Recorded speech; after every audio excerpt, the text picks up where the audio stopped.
Curry, and you'll see this guy. Let me give you people some Kevin advice. Durant. Hurry and get those VR glasses quickly.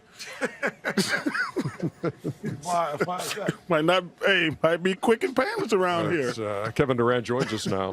25-point night, 9 of 19 shooting, a night when Steph Curry steps out with 35. We heard from Steph, heard from Steve Kerr. Let's hear from you. Did you, as he was starting the first 10 quarters of this playoff series, 3 for 20 from deep, were there any concerns on your part about his shot? Well, we're playing one of the toughest teams in the league, and individually you got to do a lot. So it's hard for me to worry about Steph Curry. You know, he's an all-world talent. So, I mean, I just try to encourage him as much as possible, let him know that, you know, he missed shots, so what, just keep playing. And tonight he was just moving on to the next play, playing good defense. I think his defense was the reason why he got it going on the offensive side. How did you make this game more like Game 1 than Game 2 was?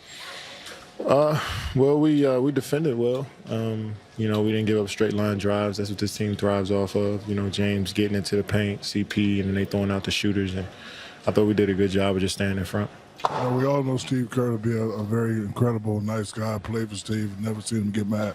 As I watched the game, he was very intense into the game. What was his conversation after Game 2? Well, the next game is going to be the toughest game in the playoffs. You know, we can't get satisfied because we're at home and we won. And we up 2-1. Just to, you know, the stuff that, you know, keep guys just locked in. You know, I know tomorrow's going to be a good film session in practice, and mentally you just got to stay locked in. It's easy to get comfortable. Well, as Shaq would say, we know you're a prolific MF. What is it? Prolific MF scorer. What kind of MF is it? Most frequently. Most frequently. You score. So okay, congratulations. You got a chuckle out of it. No doubt. Right. Yeah, we had to. But I think overall, they always say stars make everyone else better. What is your conscious effort to get everyone else going when scoring comes so easy for you? Well, I just know you don't help your teammates by just getting assists. I think just my presence out there on the defensive side of the ball, if I'm talking, if I'm guarding the rim, if I'm, you know, switching well, and I'm playing with force in the offensive end, I think my teammates feed off of it. So, you know, I just try to stay focused every single day in practice, shooting arounds in the games, and, you know, hopefully, you know, I just give my team a jolt of energy. So, you know, I know it's different ways to help your teammates get better. Is Draymond Green as annoying in person as he is on television? Annoying to who? You should go talk to him He downstairs. ain't going to do it. He ain't gonna do it? Is he annoying? I mean, you're around him every day. He's That's what annoying on television. What annoys you about a Draymond? He going to apologize to him. Yeah, I mean, downstairs, you can go ask him. Go ask him, man. Hey, Yeah. can I ask him? Then let the man answer the question. He's not annoying to him. You might run down, but you're going to walk back, Cletus. Go on down there. Go on down there, bro. You talk like it's 1988, brother. It's not, man. You ain't the same Charles Barkley, man. Nobody's scared of Leave you. them people alone, Chuck. Leave them people alone. True. Now. Let me ask you this question, though. This is a serious basketball question. I meant my first question, though. Is it really? It's such a amazing thing when you're a great player to be able to play one-on-one, because they can't double off Steph, they can't double off Clay. So each one of you guys have a really amazing advantage every night on the offensive end.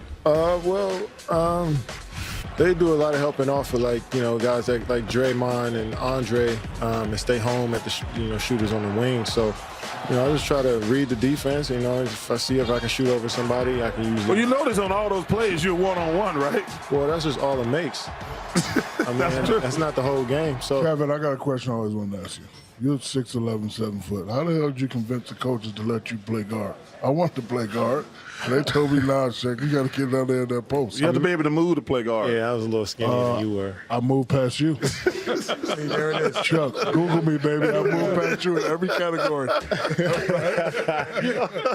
You think a 41-point win tonight will keep Draymond's mom from tweeting and calling you out? Yeah, I'm sure it will. This is W's at all that matters around here, so I'm sure she'll be all right.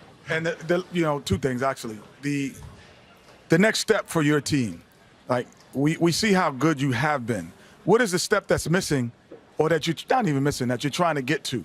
What's the next step that you're trying to get to as a unit?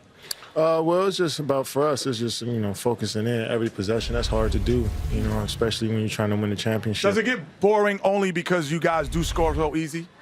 No, it doesn't get boring. I mean, so many teams are playing fast now and playing small now to try to match up with us. So it just makes us think on the defensive side of the ball. This team is making us, guard multiple actions before they get into the isolation, and we got to stay home. And we're usually a team that help a lot at the rim. So we're just thinking about other things. And offensively, they're switching a lot. So, we got to dig down in our bag a little bit more to figure out how we're going to get good shots. Well, number one, I want to thank you for coming up, but also, we had to wait until you took a shower. Yeah, I know. So we actually been up here like an extra 45 minutes too long. So next time, can you speed your shower up? You want me to apologize? He's been an MVP. He's been an NBA champion. Oh, I know where he's going with this. All-Star. Oh, he got to say it again. And he's the two-time horse champion. The only guy to be a two-time horse champion at All-Star Weekend. Okay, on the way out, give us your favorite Dave East song. There it is. KD, of course. Say it is. All right, say no more. All right. Thanks a lot for spending Thank you, time brother. with us, man. Appreciate you. All right, man.